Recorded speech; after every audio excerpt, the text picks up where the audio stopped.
Hola mentes pensantes, ¿qué tal estáis? Este es el tercer capítulo de la segunda temporada del hallazgo. Si en los dos primeros capítulos de esta segunda temporada hemos podido corroborar que los antiguos egipcios definieron y utilizaron un patrón astronómico para orientar su arquitectura monumental y funeraria durante la época predinástica y las primeras dos dinastías del Antiguo Egipto, a partir de este tercer capítulo de la segunda temporada vamos a estudiar arqueoastronómicamente las grandes pirámides construidas durante el Reino Antiguo. En este tercer capítulo concretamente vamos a desgranar los motivos que llevaron al faraón Necherjet, el primer faraón de la tercera dinastía y que construyó la gran pirámide escalonada, a orientar su pirámide de la manera en que lo hizo y a elegir precisamente el lugar de Saqqara para construirla. Además, profundizaremos un poco en la importancia y relevancia que tuvieron este grupo concreto de estrellas y constelaciones en la cultura del Antiguo Egipto y por qué fueron tan importantes para aquellos arquitectos. Será muy importante entonces señalar que estas primeras construcciones, incluso las anteriores a las grandes pirámides, fueron las primeras construcciones que alteraron para siempre el horizonte del país del Nilo, por lo que la relación arquitectónica y astronómica que tuvieron entre ellas y con los astros del Antiguo Egipto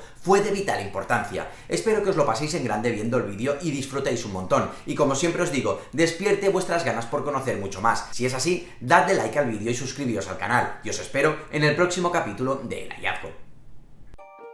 En los dos primeros capítulos de esta temporada, El Hallazgo ha demostrado que en tiempos prefaraónicos y durante las primeras dinastías del Antiguo Egipto, los primeros habitantes del país del Nilo empezaron a orientar su arquitectura más sagrada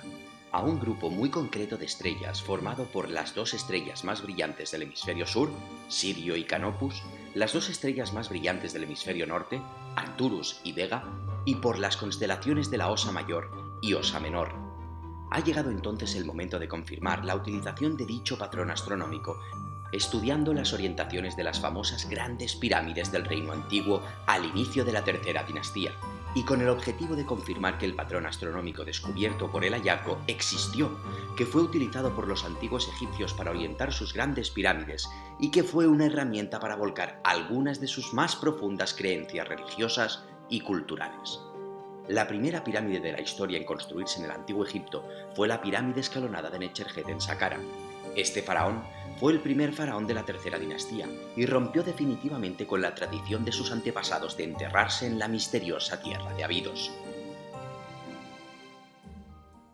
Esta idea de enterrarse en Saqqara y de dejar atrás a Abidos como lugar de enterramiento faraónico ya fue utilizada un siglo antes que Necherjet por el faraón Hatshepsut, el primer faraón de la segunda dinastía. Como habréis visto en el capítulo anterior, Hatshepsut construyó su tumba en Saqqara a modo de una gran galería subterránea, pero no consiguió convertir su intención en tradición, y los faraones de finales de la segunda dinastía volvieron a Abidos para enterrarse. Pero Necherjet, el constructor de la primera pirámide de la historia del Antiguo Egipto, la pirámide escalonada, consiguió dejar atrás a Abidos y construir su gran pirámide en Saqqara. Pero, ¿qué es lo que llevó a Necherjet a desvincularse totalmente de Abidos y conseguir que durante casi 1000 años ningún faraón se volviera a enterrar en Abidos? Más aún cuando no tenemos registro alguno de que hubieran crisis militares o sociales durante esa época. Si habéis seguido la primera temporada, sabréis de los motivos arquitectónicos y culturales que llevaron a Necherjet a construir esa gran pirámide escalonada. Pero hay un segundo motivo por el cual Necherjet escogió la tierra de Saqqara y orientó su pirámide de la manera en la que lo hizo, y fue un motivo puramente astronómico que se convertiría en una tradición cultural. Veamos primero por qué Necherjet consigue que tras él ningún faraón del Reino Antiguo vuelva a enterrarse en la sagrada tierra de Abidos. Ahora sabemos que desde tiempos de Narmer, el primer faraón de Egipto, Arcturus, la estrella más brillante del hemisferio norte, la zona del firmamento donde moraban las estrellas imperecederas y que tan importantes eran para los antiguos egipcios, fue de vital importancia para orientar las tumbas de los faraones de la primera y segunda dinastía, cuando esta estrella aparecía y desaparecía por el horizonte. Pero, ¿qué comportamiento tenía Arcturus a través de los siglos en el horizonte de Egipto? Todas las estrellas del firmamento van variando su lugar de salida y puesta por el horizonte a través de los siglos y milenios. Esto es debido al movimiento de precesión de nuestro planeta.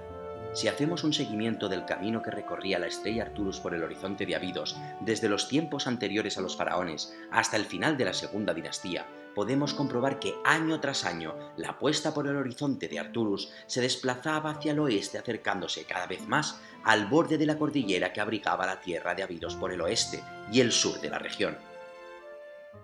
Es decir, tarde o temprano, la puesta de Arcturus por el horizonte de Egipto ya no podría ser observada desde el Kab, el cementerio faraónico de la tierra de Abidos. ya que esta cordillera impediría su observación. Y de esto fue de lo que se dio cuenta precisamente por primera vez Hetep-Sehemui, el primer faraón de la segunda dinastía. Él observó, se dio cuenta de que la puesta de Arturus por el horizonte de Egipto, tarde o temprano, no podría ser utilizada por los faraones para orientar directamente sus tumbas, o para utilizar la puesta de Arturus como marcador astronómico para orientar sus tumbas hacia otra estrella perteneciente al pequeño grupo de estrellas del patrón astronómico. Es por eso que Hetep-Sehemui se traslada hasta Saqqara y construye su gran tumba a modo de esa enorme galería subterránea, un siglo y medio antes de que Necherhet también se trasladase hasta Saqqara para construir su gran pirámide escalonada. Y aquí viene lo fascinante, uno de los descubrimientos más importantes del hallazgo, un escenario astronómico increíble.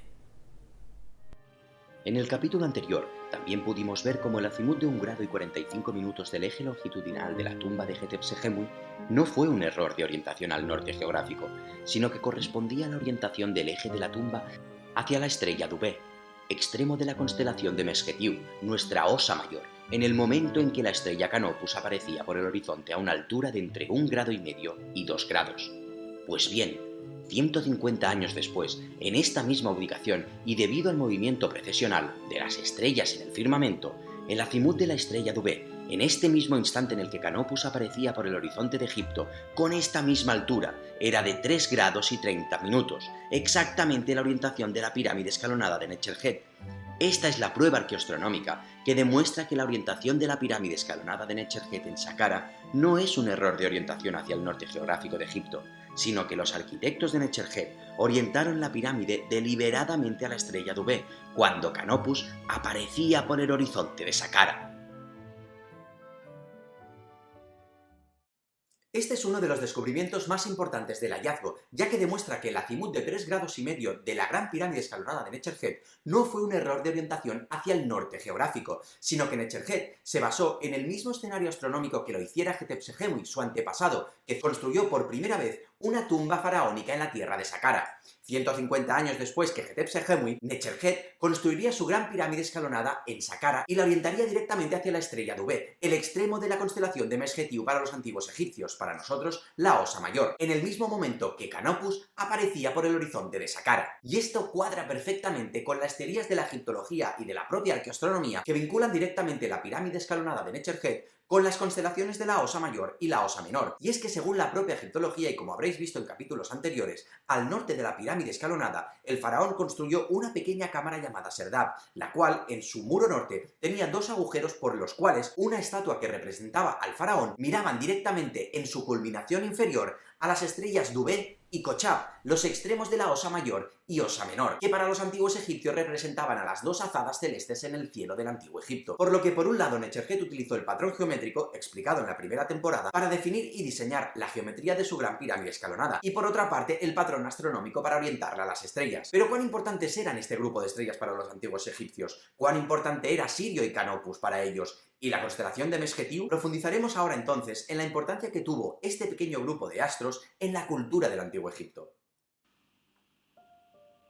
Empezaremos por la estrella más brillante del firmamento, la estrella Sirio. Esta estrella fue para los antiguos egipcios posiblemente la estrella más importante del firmamento. Relacionada directamente con la diosa Isis, los antiguos egipcios desarrollaron un calendario anual basado en su orto helíaco, que es la primera aparición de una estrella por el horizonte después de su periodo de invisibilidad. De hecho, gracias a dicho calendario, la egiptología ha sido capaz de reconstruir históricamente muchos de los acontecimientos de la historia del antiguo Egipto.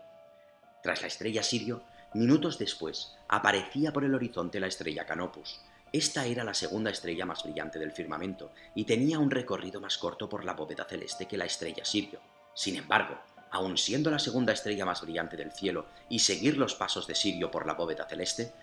la importancia de esta estrella para los antiguos egipcios no se puede trazar de manera clara. Solo existen indicios de una posible relación de dicha estrella con la figura de Osiris y en consecuencia con la mitología de Isis. Según los textos de Plutarco, cuando cita a esta estrella, cabe la posibilidad de que la cite como la constelación Argo-Navis y la identifique por lo tanto como la barca de Osiris.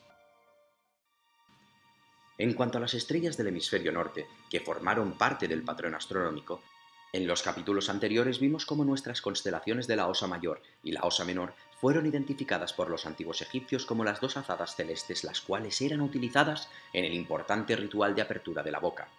Dicho ritual pretendía devolver o garantizar al difunto la capacidad de ver y hablar en el más allá. Las estrellas de estas dos constelaciones formaban parte de las estrellas conocidas por los antiguos egipcios como las imperecederas, aquellas que no se escondían por el horizonte de Egipto. Además, la constelación de la Osa Mayor era a su vez reconocida por los antiguos egipcios como la constelación de Meskhetiu, una constelación de vital importancia desde que fue citada por primera vez en los textos de las pirámides en la pirámide de Unas, de la quinta dinastía. Esta constelación además fue representada por los antiguos astrónomos como una pata de toro, un toro encarnado por Set, el hermano maligno de Osiris. Las dos últimas estrellas del patrón astronómico también se encontraban en el hemisferio norte de la bóveda celeste, mientras Vega podría haber sido relacionada con la figura de la diosa Isis, Arcturus, la estrella más brillante de esta región del cielo y que forma parte de nuestra constelación del Boyero, sería uno de los lindes dentro de los cuales la diosa Reret amarró a la propia constelación de Meskhetiu. Pero ya realizaremos un profundo estudio de la estrella Arcturus y de qué significado pudo tener.